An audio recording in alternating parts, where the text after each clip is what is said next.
IPL 5.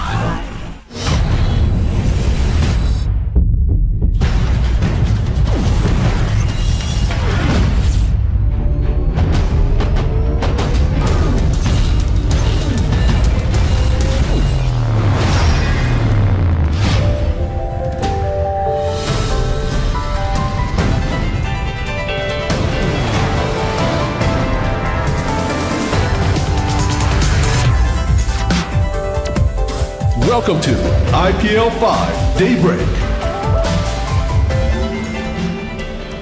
In the top right corner of the map, we have a guy that's making a big comeback. He lost game number 1, but came back strong game number 2. He is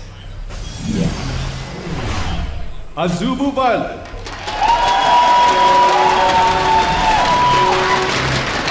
showing off great tactics and being able to claw his way back into the game. Definitely. In the bottom left corner, we have two-time LMG champion, GSL runner-up, and one of the best young players in StarCraft 2. He is FXO Leenock.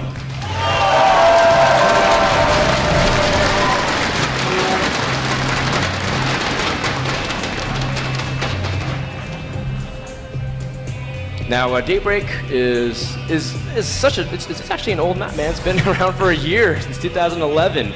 Indeed, sometimes it doesn't really feel like it's been that long, but yeah. That's what happens when you're in love, Chef. That's not right. Daybreak, a pretty standard go-to map by all means in every best of 3, best of 5. Now, you know, guys, we did say it was a best of 5, but it's 1-1 if you're just tuning in. That means it's best of 3, and look how evenly matched, at least in terms of the fan polls, 50-50. It's impressive. And we see viOLet again going for a spawning pool first, and Leenock going for a hatch first. This will kind of give him a slight advantage, but it's definitely a very slight advantage. Yeah, you know, just a small little edge in terms of macroeconomic play. I mean, viOLet did go for a pool hatchery last game, and he ended up okay. You know, on Daybreak, again, it's also a map that I feel like most styles are viable. We've seen all kinds of play throughout the weekend. We've seen Mulus, we've seen Roach-based, we've seen Quick Infester and go for Zerglings with that to have strong mobility. Again, do you have any preference to how Daybreak's played? Like, how do you like to open here? Well, Daybreak is a map where the third isn't that far away. It's not very unprotected to walk from your natural to your third. So in this case, going Infestors can be very good. Doing something like Leenock did the first game with the Roach Ling pressures can also be very good. Just because it'll throw your opponent off and it'll hit before you does if that's what you're going for. Something I wanted to point out that was really cool that viOLet did to begin this. He saves up Larva with this spawning pool first, and he waits until an exact specific time, right when that Overlord will tell, Zerglings should have been by now. And then he uses up the Larva right away on drones and Overlords. Yeah, you know, Larva management is so key in ZVZ. It's the third resource, as people say in this matchup. As you know, managing your gas and minerals, of course, are very important, but being able to manage your supply room in respect to your larva count is almost just as valuable. We do see, again, a very passive opening, but it doesn't mean necessarily Leenock won't be aggressive. You know, he's able to turn it on at any moment. I mean, it's Leenock, right? Yeah, it is. It's Leenock, synonymous with aggression. Yep, and he's even getting speed much quicker than viOLet in this case. Yep, Leenock also getting a Baneling Nest. viOLet this time going for speed. Last time he went for Baneling Nest before speed. This time just going for speed. It's going to be a little bit risky, especially with Leenock getting a Baneling Nest this quickly. Yeah, we'll see if viOLet's be able to, well, if Leenock chooses to turn on aggression, will viOLet be able to hold anything at all? viOLet, of course, like we mentioned, has a pretty even record against Leenock, dating back to some of their MLG seasonal battles throughout the course of the year at arenas and also championships. It's 45% for viOLet, but that's only because he's won 5 maps and Leenock's won 6. And so it's pretty evenly matched, and I think the series has been a strong indication of that thus far. Meanwhile, we do see that viOLet's being a little bit more defensive here, getting a spine crawl pretty early on. Leenock skipping that and going for a fast lair instead. Yep. It's going to be interesting to see where he techs from here. There are a lot of options, like we said, Infester, different Roach timings with speed, in this case with Mutas. Looks like he's getting all 4 gas very quickly, so probably looking like Mutas out of Leenock, and viOLet just kind of macroing up. He doesn't, oh, there's his lair too, so it seems like just a slightly slower version of what Leenock is doing. Very likely just because of the spawning pool first build compared to the hatch first build. Yep, and Leenock can have that small little edge in terms of tech and just the availability of options. Just like you said, Chet, the mutas are. I actually really like muta play on this map just because I think mutas have a great escape path. You know, Cloud Kingdom is a little bit tricky because you never can really dart into the main without risking yourself getting caught at the third. Versus on Daybreak, you expand linearly. You know, you're not going in a triangular formation, and I feel like that can come into benefit if Leenock chooses to pick a similar style to game number 2. It's a good way to look at it for sure. It is going to be interesting to see it. He gets the spider down already by Leenock. It's much quicker. It's going to be maybe 20, 30 seconds quicker than viOLet's. And if you look at the Vespian gas mine, it is equal, despite the spire being made for Leenock. So he's going to have an advantage on Vespian gas if there is muta versus muta fights. Yeah, you know, viOLet got a good scout. Did he see the spire morphing? I think so. It's very, very, very tight, but it looks like instead of going for any kind of quick mutaless tech, viOLet is choosing a sim route to game number 1 with fast infestation pit. That's a nice spot for viOLet to be in. Yep. As a side point, viOLet didn't see the spire, so very nice place. Oh, now. Well, now he as sees I it. say that, right? Well, now you know, and knowing is half the battle, right, Chet? viOLet throwing down an infestation pit here, just making lings. Infestation pit can be a very good counter to mutas, but it's Leenock. He's going to split them very well, he's going to micro them very well, and we're going to have to see if he can hold the third and still deny violence. And Leenock does run by and get some pretty good intel. Small things you can do while running by is to, you know, like just get good drone saturation count, click on gas to see how much he's harvested, as viOLet does clean up the rest of it. Now Leenock is going for the third. Normally with mutaless tech you can harass the third, maybe even deny it, kill off overlords while controlling the map and being able to hide your tech and your map movement, because eventually you want to transition out of those mutalisks, go into that roach infestor composition. Let's see how Leenock will be able to fare against that. Yep, viOLet playing so smart here, forcing Leenock to use those mutas to defend his third. The Baneling explosions aren't hitting all that much from Leenock. viOLet just microed that beautifully. Wow, great job. Only 3 Zerglings, and more Zerglings are coming in, but the mutalisks are now arriving, so inevitably this should get cleaned up. But how much damage can viOLet do? He's targeting down the third base as well while pressuring off the Zerglings. Great micro, and viOLet's going to get the third cancel. Wow. That was some very nice pressure. And meanwhile, he is able to stall for time to get up his own defenses back at home. Spore Crawler's on the way at his main and natural. A little bit late at the third, but I think viOLet's been able to open up this game very nicely. Yep, he already has a few infestors out. Leenock might have just seen them. Yep, he sees them with the Overseer. The Overseer is now following some infestors as they leave the base. Just kind of not showing it, but that's okay. You'll have to trust me. Well, we'll trust you, Shed. Though the Mutalist, they know that the infestors are here, and, well, viOLet. Well, this is kind of an awkward situation. The investors are going to go down here. Meanwhile, we see Leenock still putting on pressure. No real damage, and that's a great snipe for Leenock. So again, pulling back some of the resource count in his favor. Yep, leaving an Overseer right up there just to see that very, very nice move there by Leenock. A double expansion from Leenock as well. And well, I mean, we've seen him hide fourths. In fact, I don't even think viOLet even caught that fourth really all game from Cloud Kingdom now that I think about it. So viOLet's lack of scouting, especially with Mutalist on the field, will come into his benefit. Infestors are still getting harassed, and viOLet doesn't really have a lot of supporting units other than the Queen, so he's forced to burrow his Infestors and rely on the Spore Queen Spinecrawler combination. Meanwhile, another Zergling run by going into the main, and Leenock left his defenses wide open.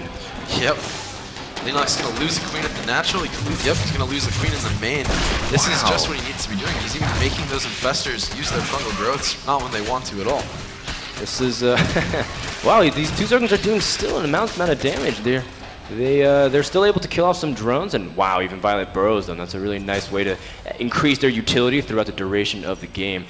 We do see that Leenock has finally transitioned back into a +2 missile attacks, as Leenock is just trying to salvage something. You know, he's trying to get a strong army base so he can fight and confront the army, but you know, viOLet's been doing a pretty decent job still putting on counter-aggression. You know, Zerglings to summon back the Meos, that way they can't harass that much.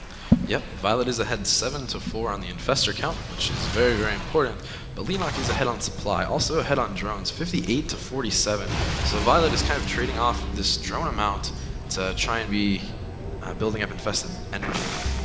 Again, viOLet with an early Hydralisk den. This is really cool to see in response to Mutalist. There's also a lot of harassment at the third of viOLet's here.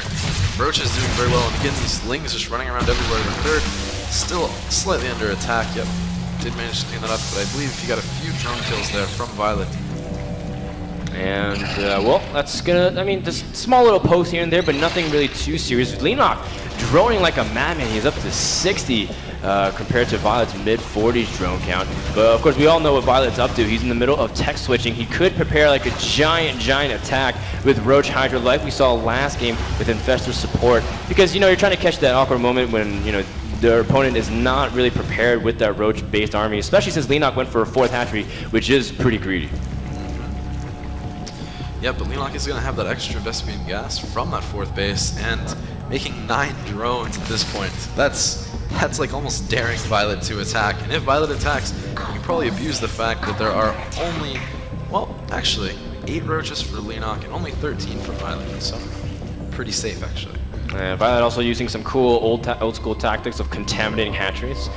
Used to be very popular, but then they they increased the contaminated energy cost, so not very popular as well. Leenock's sitting on a very nice drone count, and the most important thing is that he's harvesting from 8 geysers. That's going to give him a pretty nice, comfortable advantage. Just look at the income difference as Heavendom is showing you. Meanwhile, viOLet, of course, trying to pad his unit composition. He'll have a very nice window where he has a much better army with higher DPS. But if Leenock sits on this advantage for much longer, I'm feeling that Leenock's just going to run away with the supply advantage. Yep, viOLet is making a lot of Hydras here and Roaches. When you start to make Hydras, obviously you're not making Infestors. If you're not making Infestors, you're not banking up energy, which is what you really want to be doing. Leenock, on the other hand, is still making 3 more Infestors from this point of view. So Leenock wants to play for the late game. He already has a tremendous amount of Infestors. It's 13 Infestors to 7, and with 3 more on the way, so it's going to be 16 to 7. That's going to be the key. Can viOLet kill him before those Infestors just provide too much energy and too many infested Terrans? I think the window is closed now. viOLet is really far behind in terms of everything now. His drone count's lower. The Infestor count will start to favor Leenock inevitably, and you know, and Leenock's been ahead in upgrades, and he's had this 4th for so long. I mean, Leenock's already maxed, and he's already moving out. It's going to be really tough for viOLet to hold 35 roaches to just 17, but he does have 10 Hydras. I mean, this is really difficult for viOLet to hold, but if he does, it'll be pretty amazing, and he has to utilize this ramp. Oh, he catches more Infestors on viOLet's end, and he's going to try to do everything. Leenock's just shooting all of his Infested Terrans out, but I mean, viOLet just wants to disengage because that's a lot of wasted energy unless Leenock can just target down the 4th base in the middle. Yep, that's what he's going to go for. Nice, Bonville. Ooh. Well, I guess Infested Marines and Marines are bad against Fungal. viOLet gains us pretty easily, and I think he still has no idea about this 4th base. He's really feeling like he's playing evenly with Leenock, and it's again very deceptive. Leenock able to deny vision. He's a mastermind with that. His mutas have been floating around the top half of the map for the longest time before they got cleaned up, and as a result, viOLet has no clue. Yep. Leenock also playing really sneaky. He's leaving 5 Infestors back home, the ones that got hurt, and at the same time making a bunch of Spine Crawlers, probably to use to defend his 5th, making extra hatcheries. He's going to have a lot of larvae, that extra resource we talked about. And viOLet, well, he has 4 hatcheries, and he doesn't even have a queen yet for that 4th hatchery. When they remax, which they inevitably will after the huge fight, Leenock will have the advantage there. Yeah, look at Leenock's bank. It's sitting very high, and he can go for a big remax. Leenock even has burrow movement, and we see him do pretty cool stuff. A lot of Infested Terrans once again for Leenock. His superior Infestor count and his superior army count is going to overwhelm viOLet here at the 4th base, as a huge chunk of his army was dealing with the Roaches at his 3rd, and that's going to allow Leenock to keep pushing forth. As well, viOLet doesn't really have the ability to remax the way Leenock does, and supply difference is continuing to increase.